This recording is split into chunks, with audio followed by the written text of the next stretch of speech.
Wright was born on April 16, 1867 in Millville, Indiana. Orville Wright was born on August 19, 1871 in Dayton, Ohio. The brothers both went to high school, but neither graduated. Wilbur had made plans to attend Yale University after high school.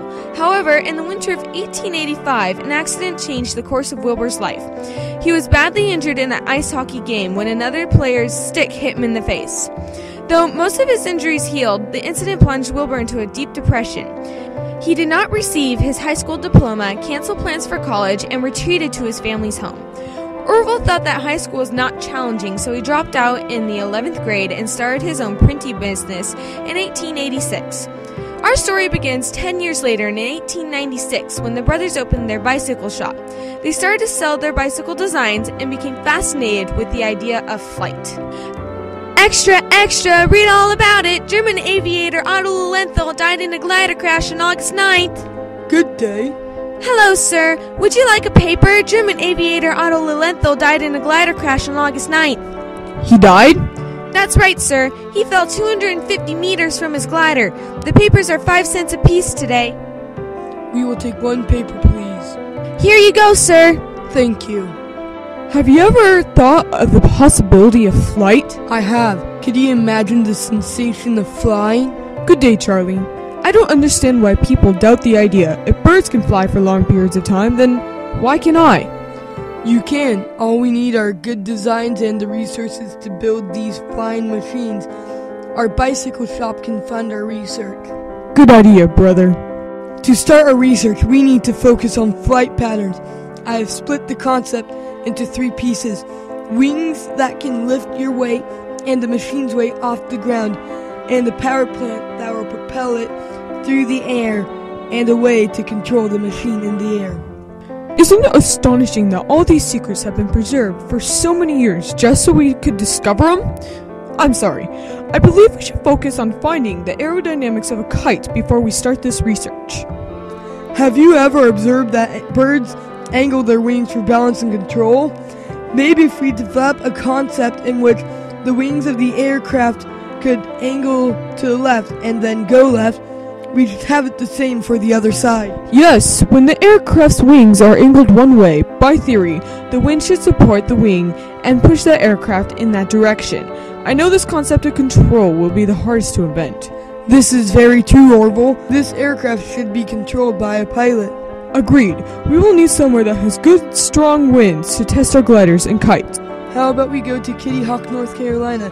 According to the U.S. Weather Bureau, it has steady winds for gliding and sandy slopes for landing. Great idea! This will be perfect for testing our designs. I have already been designing kites that could possibly work. May I see? Yes, it is a box kite that has connected pieces in a way which, by theory, should allow it to bank and turn. I decided to call this wing warping. This is brilliant! I will build it and I will go to Kitty Hawk. You should stay here and manage the shop while I'm gone. I will do that. Wilbur went to Kitty Hawk and flew the kite. He wrote down his observations and made a few tweaks to the kite design. He perfected the design and fascinated the children who came to watch him fly it. He was able to make the kite go this way and that by the pull of a string.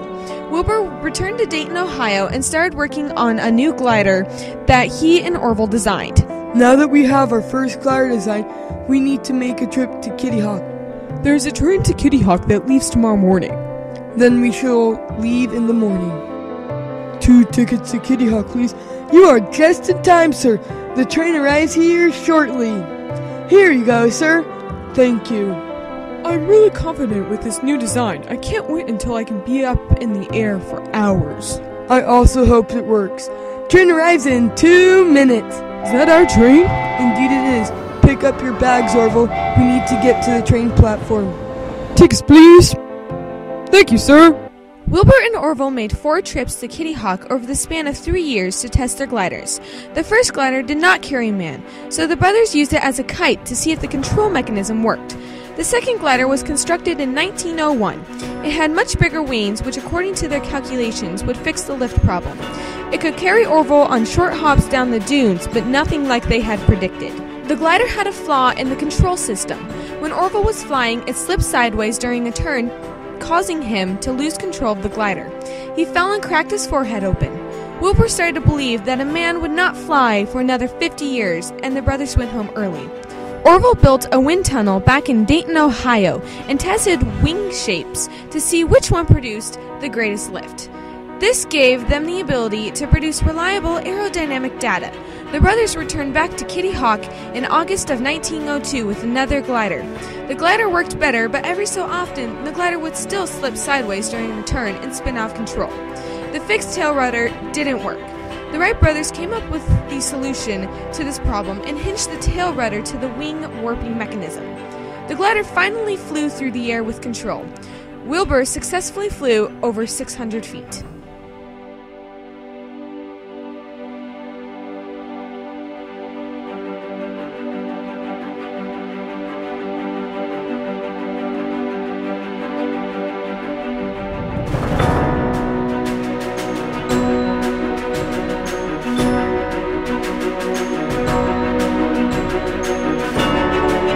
Now that we have found the secret to control and balance to our airplanes, we need to add a lightweight engine and something to make our airplane move forward. Charlie, could you make us a lightweight engine for our airplane? We don't know anything about engine designs. I can do that. Thank you. I will get to work on making something that will make the airplane move forward. Wilbur, would you work on building the airplane pieces? I will do that. A few days later, Orville made a huge discovery. Wilbur, I've got it! What have you found? I found that a propeller works exactly like a rotating wing, generating thrust to move the aircraft forwards. Since we already know the perfect shape, I can get these built quicker. Excellent work, Orville. I'm almost done with the pieces for the plane, and Charlie is nearly done with the engine. Great! We leave in a few days then. It was December 17, 1903. The plane had been fit with a lightweight engine and 2 propellers. The day dawned cold and clear. Wilbur and Orville got up early and dressed in their customary business suits. The wind off the ocean was 30 miles per hour with a wind chill of 4 degrees. They cooked breakfast, straightened up, and waited for the wind to break. Wilbur hung a signal flag on the side of the shed so that the members of the U.S. life-saving crew would know to come up. The brothers needed a hand because maneuvering the airplane out of the shed took some extra assistance. Wilbur pulled John Daniels aside and said, "We need a picture of this. We need pictures of everything." Are you ready for this? As ready as we could be. Orville lifted the switch at the bottom of the wing that released the plane and started the engine. It began to crawl forward. Finally, after about 45 feet, the plane lifted into the air, 120 feet. 12 seconds later, it came down and touched the earth. We did it, Orville. We successfully designed the first powered heavier-than-air manned airplane. I can't begin to describe the feeling I had in the air. Wilbur, this is going to take us to so many possibilities. Could I fly it again? No, it's my turn. Wilbur and Orville made 3 more flights that day, one covering 800 feet. The Wright brothers and their fantastic journey to successful flight is an amazing story that did not end on December 17, 1903. The Wright brothers were not satisfied with merely achieving that heavier-than-air powered control flight. Within the next 7 years, they improved on their invention as they developed new planes with better design and efficiency. Their amazing story does not end with these successes. It continues in the 1920s when a group of people began the first efforts to commemorate the first successful human attempt in history at power-driven airplane flight, and to establish a memorial to commemorate the brothers and their achievements.